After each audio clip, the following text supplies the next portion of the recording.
ជំរាបសួរបងដែលរស់នៅក្នុងក្រុងប៉ោយប៉ែតហាង Hello Friendly គ្រឿងសមុទ្រយើងខ្ញុំកំពុងត្រៀមរៀបចំរួចរាល់សម្រាប់ថ្ងៃសែនចូលឆ្នាំចិនខាងមុខនេះ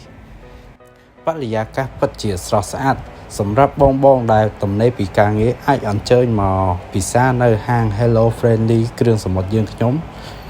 កន្លែងធំទូលាយនិងមានបទចម្រៀងកំដរអារម្មណ៍បងដែលអញ្ជើញមកហាងយើងខ្ញុំមានលក់ដូចជាគ្រឿងសមុទ្រម្ហូបកំងជាច្រើនមុខនិងសាច់អាំងទឹកកាពិស៊ុបប្រហិតត្រីរសជាតិឆ្ងាញ់តម្លៃសមរម្យ